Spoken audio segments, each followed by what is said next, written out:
Bruce Odlin, who you'll meet later. Anyway, his adventures were always very inspiring, and my first actual adventure where I went out on my own was I was in high school, and for spring break I took the bus out to El Dorado Springs, so visited John and Nara, and that was my first trip on my own. So John inspired that kind of thing, and he loved to tell a good story, and a good story meant that he was the main character. And he could find humor in almost any situation. One of our last conversations we had, he said, well, at least now I'm not going to have to worry about saving up for retirement. And humor was his main weapon. He had a core belief that it was a major character flaw if you thought a little too much of yourself, and it was his calling to correct that. People do that. So, growing up in the 60s, he saw sort of the facade and hypocrisy of the way things work was exposed, and I think he at that point saw that our national character was flawed that way, and he became all right, John, we got the message.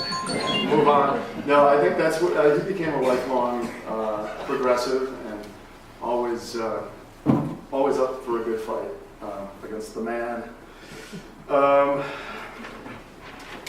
He was started his involvement in theater in high school, but is he into theater? I think he was just, it was a vehicle for John to be John. He was involved in some form of doing theater and comedy in high school and stuff, but his most reprised role was that of not stage manager, but house manager, and that was his way of being able to be the show before the show, and caused a lot of consternation among the more serious theater professionals when the house manager was getting a lot of laughs before the curtain went up. Those of you from Colorado might not know he had a cabin, a cottage in Door County, and that was sort of a Northwoods salon where people lived and laughed and told stories, and songs were written and scripts were written, and as a kid, it was a great place to go out there and meet a lot of people. So John's sort of work became ceramics, and that was sort of an odd deal. With the war in Vietnam going when he was in college, it was important to keep your deferment. So one semester when he needed another class to have a full class load, he thought, ceramics, it's a pottery, that's an easy A, right? So from that, his vocation arose. I'm sorry to say those who know him through ceramics, you can thank Richard Nixon for pointing him in that direction. I don't know what you really think about that. And he got into the pottery thing, but he never wanted to be a production potter and just churn out pots and stuff. So, his love of being in the show, that's what his studio was, and teaching. So he loved to teach. And that's why probably most of you are here. He's been, I want to mention briefly, he of course had a serious side, and he took care of Abe Cohen, a famous potter up in Door County, and helped him keep his shop open a good 5 years after it probably would have closed otherwise. But he's been a Pied Piper to all of us here, I'm sure.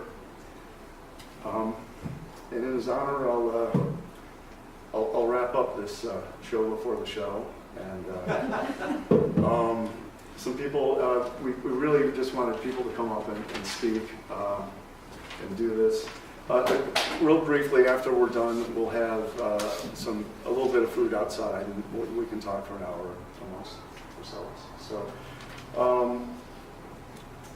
Snooki, Sure. This is John's sister. Come on. Good morning. Thank you for being here. I'm one of John's sisters. My sister Marge is sitting up front. We'll talk after a while. We all have memories of John, and mine are pretty recent. About less than 3 weeks ago, he came to visit us in Florida, Fort Myers Beach, Florida. And this was an annual visit every winter. This time, we had a day for a pontoon ride. Unfortunately, low tide. So the pontoon sat there. About 9 of us climbed aboard all afternoon. Some knew John, some did not. He entertained us. We laughed. We drank beer. Too much beer. John got funnier and funnier. And many of you were in his stories. It was great. John had so many talents. He was so witty, so fun, the master storyteller. He made everybody enjoy life. Not only his family, but his many friends. He made the ordinary extraordinary. We will keep him in our hearts forever. His talent, his wit, his love of life, a little bit of him will be in our hearts. I will never say potatoes again. It will always be potatoes. Did I say that wrong? Potatoes. That was John. We loved him. Thank you for being here. Thank you, Jackie. Jeff White, Jeff's going to be helping keep mudslingers. Okay.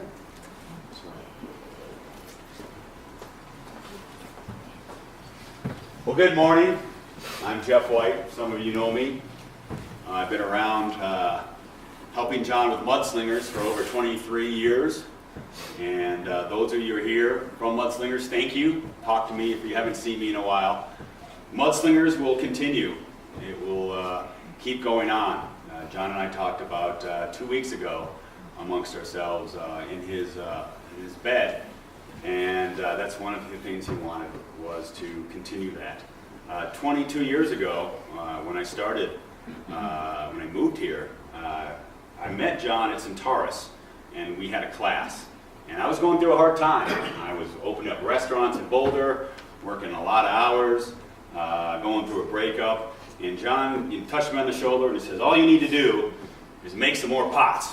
Right? And so the next week I did that. Class was once a week at Centaurus High School. And he says, come Wednesday, help me load a kiln, and then you can make some more pots. You'll feel better. So that's exactly what I did. 4 months later, we started Mudslingers. I was part of that process. There was a board of directors, a bunch of potters, and we made a lot of pots. In fact, we made 200 pots for a business across the street called Druid's Arms. That was the first thing.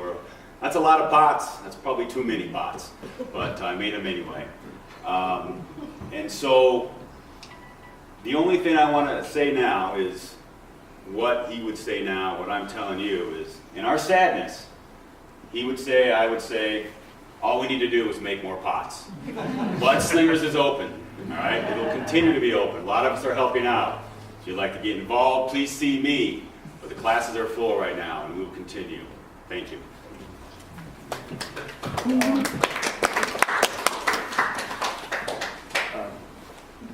Jen Marcuson, you signed up?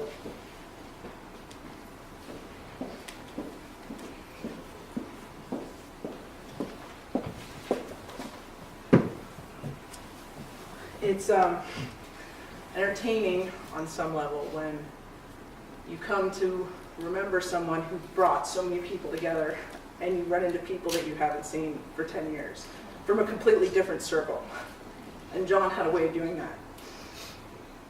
The shock of this has been really hard for me. I came to Mudslingers about 18 years ago. So shortly after it had opened, took a class with Bill, took a couple classes with John, and then in true Mudslingers fashion, I moved to Wisconsin for 7 years.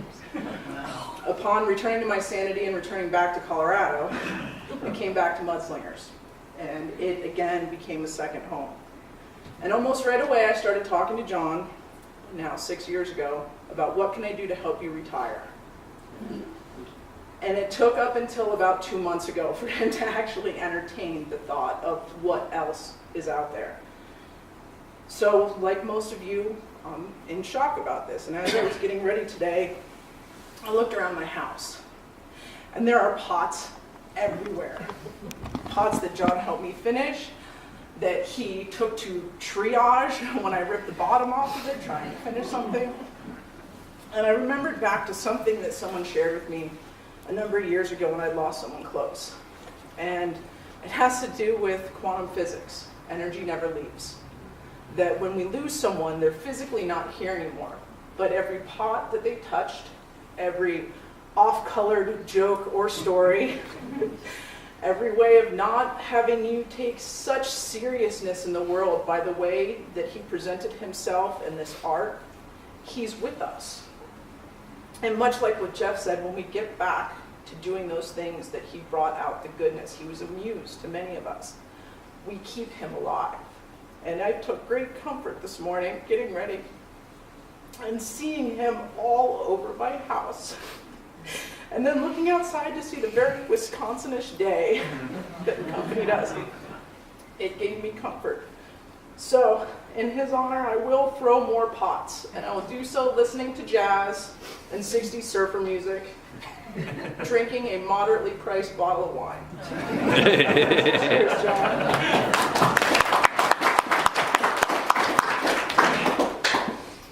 Thank you. Cassie?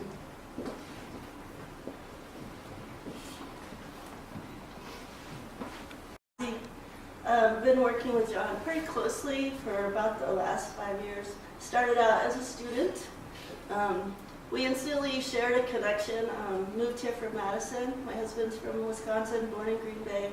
So instantly we shared the whole Packers, Wisconsin, Kringle, Spotted Cow. You know, had a whole lot to talk about in that direction. We also have shared interests in music, as I used to do a lot in the music world as well. So anyway, I'm going to miss him a lot. He taught me a lot. He, like I said, I first started out as a student, and then he kind of gave me the reins to teach some kids classes, and then I started helping him at the front desk. And so I've been kind of his studio helper, aka assistant manager, for the last probably 2.5 years, just trying to help him kind of, you know, get things going. Kind of ironic, just this year we have like a record number of students, just as he needed to take a break and hopefully focus on his health. I'm sorry that I wasn't able to see him the last few days, but I am thankful that I was able to help get him to his appointments, and I was there, you know, before he knew what was really going on, when he had just thought it was something small, but found out later that it was much bigger. I'm sorry that I didn't get a chance to really learn as much as I had hoped. He will be greatly missed. I'm glad we could be here to say farewell, but we'll see you later, John. I'm gonna miss you.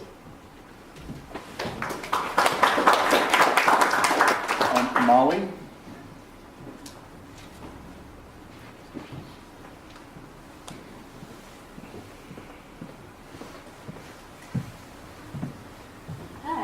was somewhat spontaneous, as was my meeting John and walking into Mudslingers.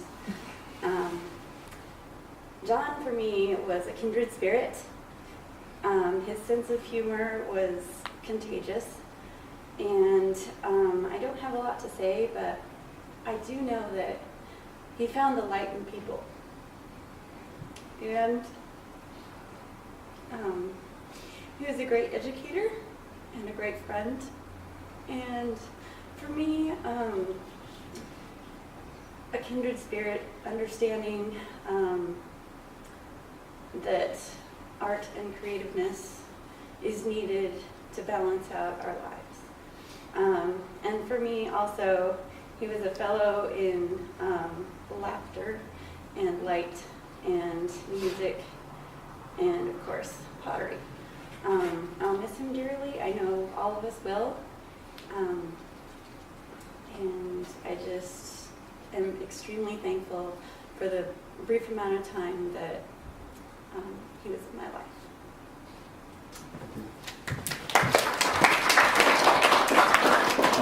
Abby Sullivan.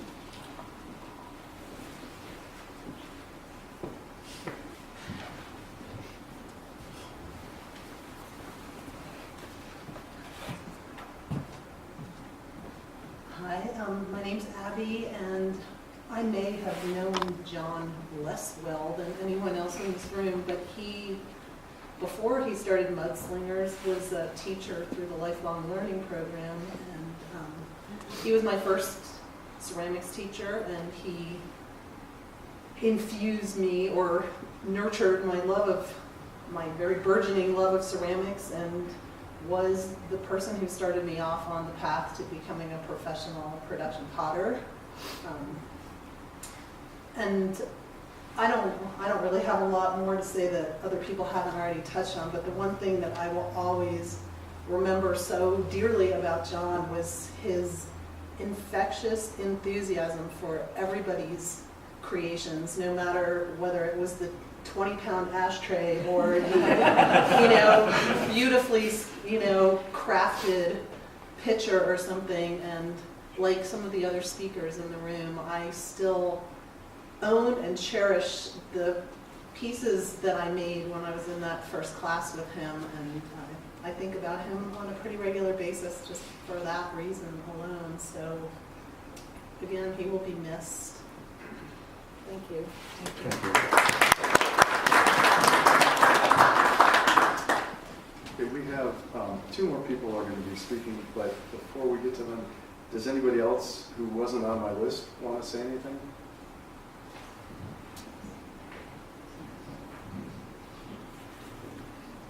Jimmy. Good. Thank you. Good morning. So my name is Jimmy Rapowski, and when I listen to everything that people have said, multiple items touch and bring up a memory. I actually know, I call him Mr. Hansen, sorry, but I know Mr. Hansen and Eric from Door County, Wisconsin.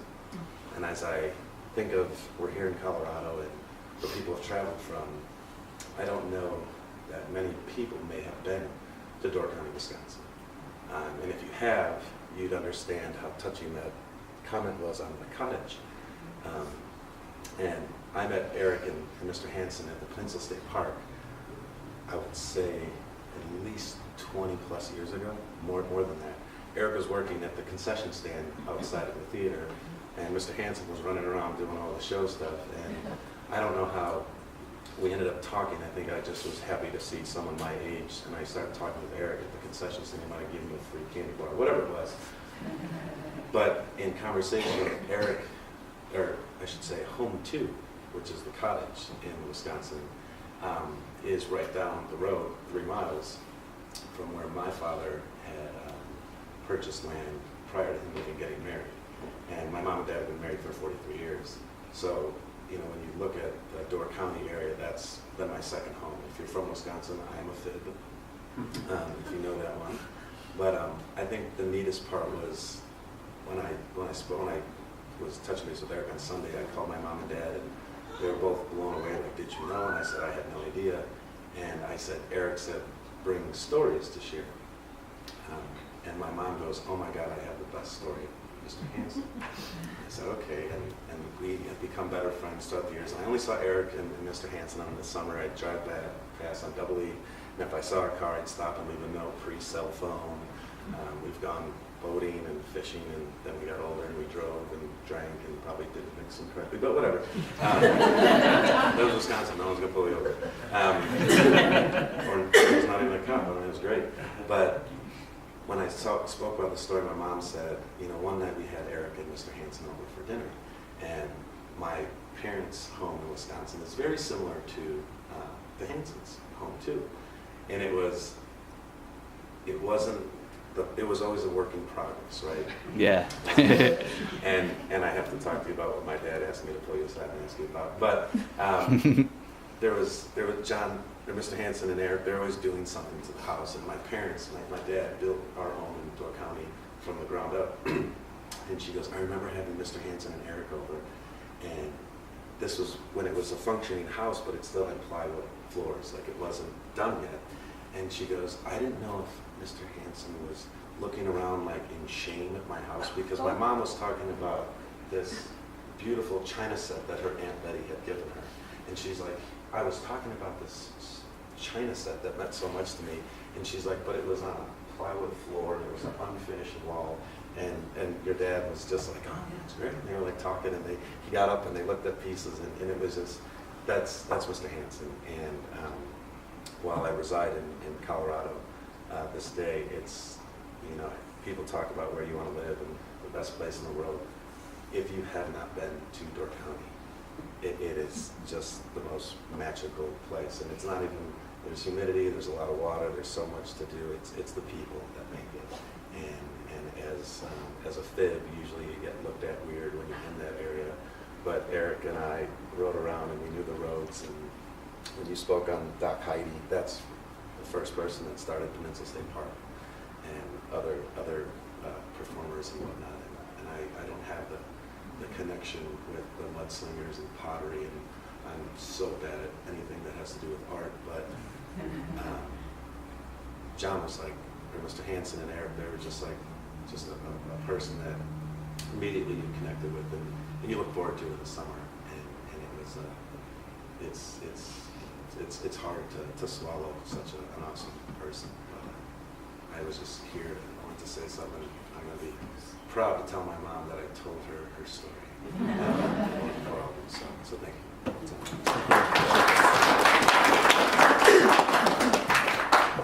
Sir?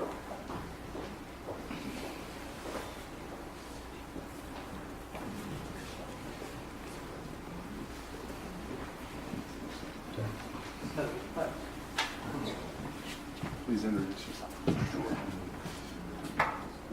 Hi, my name is Dick LaFond, and I'm in the running for the people in this room who knew John the least. I spent 2 times at Mudslingers working with John, and as fate would have it, I was one person who knew him not all that much, was one of the last people to talk to him. And I had called John to, I had asked John to duplicate, my wife and I had some wedding goblets made, and he was going to duplicate them for me. And so I hadn't heard from John, I didn't know about his situation, and last Friday I called him, and it was obvious from his voice that he was in some severe distress. And I said, oh, John, are you okay? And he said, no. I said, I'm in the hospital. And I said, oh, well, let's do this conversation again some other time when you're feeling better. And he said, I don't think that's going to happen. He says, it's inoperable cancer.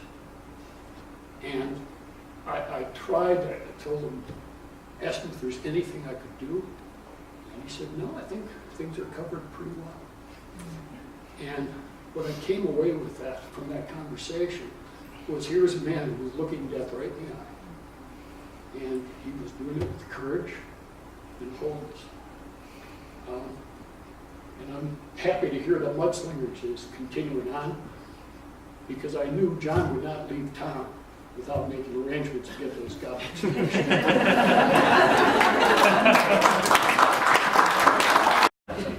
Does anybody else want to say anything before I go to my last two speakers? We'll have it, afterwards we'll have some time to get together and talk and have some food. Steve, do you want to come up? Steve knew John since high school. Junior. Yeah. Well, I'm Steve Lambert, Greenview, Wisconsin, and I can't get through this. A lot about how John touched people's lives, and he's had a history of that because he touched mine. We were friends in high school, college roommates, and when he disappeared out of your life here in Colorado, he came into mine in Wisconsin. We did a lot of cool things together. And there was some stuff there. John, other than my family, you had the greatest effect in my life. For that, I will be forever thankful. I have always loved our adventures together. You brought me out of my shell, made me try new things, expand my horizons. What life will my world be without you? I already miss the adventures we will never have, the conversations we can never share. What will I do? We have shared so much of our lives, even though we live 1,000 miles apart. How I learned of the next best trip. Will I talk about politics and religion? But the person who shared his ideas with me, and then they became mine. When something interesting happens, I think, what would John think about this? I already miss all the ideas, old and new, that we can never discuss. I will miss your love of life, your posing as a native and always getting away with it. Your wonderful altruism when you gave your Herculean effort to preserve Abe Cohen's legacy in Door County. You're always testing and butting your heads against hierarchy and organizations, and then created your own, in your own image, with mudslingers. I will miss your great love for your son Eric, who was ever foremost in your thoughts and concerns for you and his future. And thank you for letting me into your wonderful family, your mom and your sisters, and Bill and his family, which have become my own. I will miss hearing of all your adventures and secretly wishing they were mine. I miss your eloquence and clever turn of a phrase, a talent I always wished that I had. What will I do without you? You influenced me in so many ways. In my 20s, I've been set free, and the thing I wanted most is to be like you. All of it. The drugs, the fun, the iconoclasm, the irreverence, the love of ideas, the clever conversations. I was never so light as when I was discussing my ideas with you and Bill. What will I do now? I think of all the adventures together, being high school friends, college roommates, hiking Isle Royal, trips to Colorado, climbing Mount Long's Peak, going to Maui, our trips sailing, or just walking down Cattle Lane and being best friends. I can't tell you how incredibly sad we are. You only get one lifelong best friend. So, John, I miss you.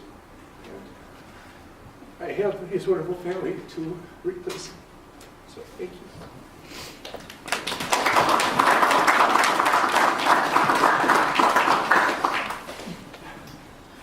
Thanks, Steve. Bruce may have traveled the farthest, and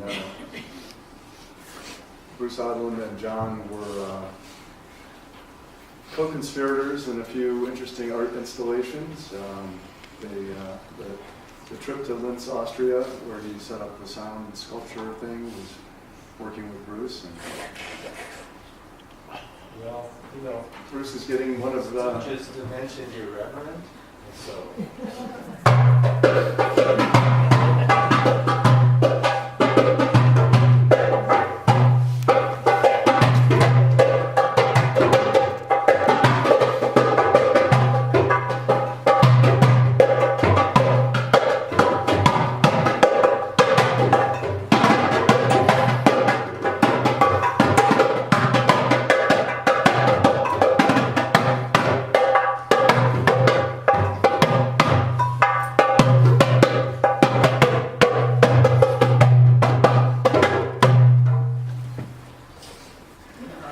John created a lot of beauty. And these things are going to keep speaking. I'm going to talk about John in present tense because he's alive in all our hearts. His spirit is so strong. We have him in our memories. We have his example. We have his words. We have his sounds. We have some, a little bit of his courage, maybe. And if we don't, we should invite it in. Invite it in, because he was always generous in sharing everything that he had. So I know John really wouldn't want us to be sad. He would want us to be happy about his life. And just recently, a friend of mine told me something really interesting. It's kind of challenging, that there's a difference between feeling sadness and being sad. And we can feel the sadness for him being gone, but maybe not become sad people. Just, like carrying a weight. He wouldn't want us to carry that weight. He would want us to feel the freedom of his spirit. I know this, because I know the man. And it's just a couple images. Everybody has his voice in their head, I'm sure. Everybody's got his blue-eyed look, which was both knowing and disarming. Everybody's got the sound of his explosive laugh in their head. Keep it, use it, share it. He gave us so many gifts. Just a couple images. I just arrived in Colorado in 1976, and there was the Chautauqua tour, and I was on the Chautauqua tour, and it was 18 little towns all over the place. And halfway through the tour, this van showed up with a guy looking a little wilder than this guy. And inside this van, he had rigged up a total experiment. He didn't know that this would work at all, but he wanted to go. We were in a town for 3 days, so he wanted to take people from not knowing how to center a pot to a finished glazed pot in under 3 days. So in this van, he had a wheel, he had a kiln, a raku kiln that he had built himself that he hadn't used yet. So this was like, put your, one thing I think about John, put your best foot forward. That's something that he was like, he would have this terrible thing happen to him, like a broken leg that lasted a long, long time. He just put the other foot forward and he kept going. And so that kind of spirit is so profound when I think about John. So he unloaded this van, and he had his first group of victims.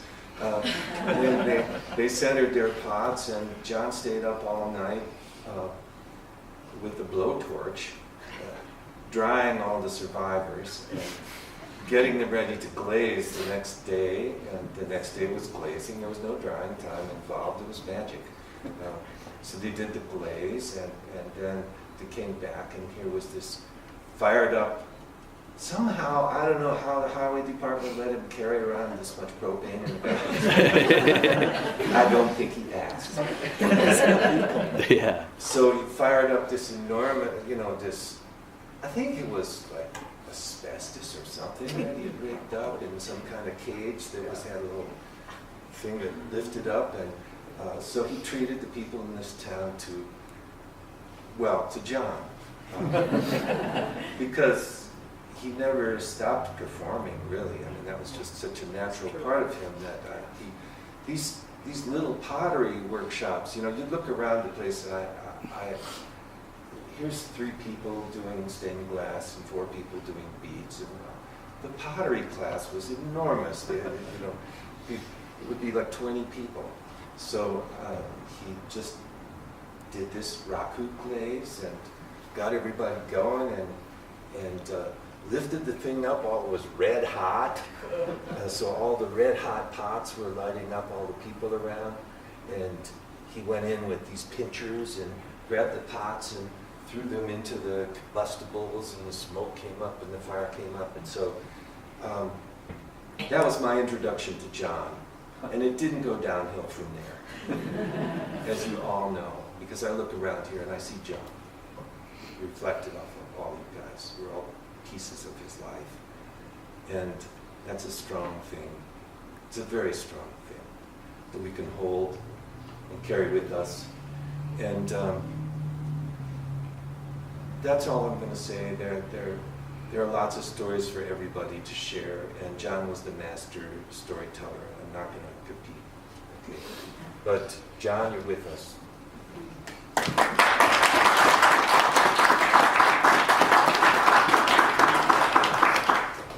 Well, thank you all for coming, and we're going to have some food in the back, and we're actually in the front. I guess this is the back.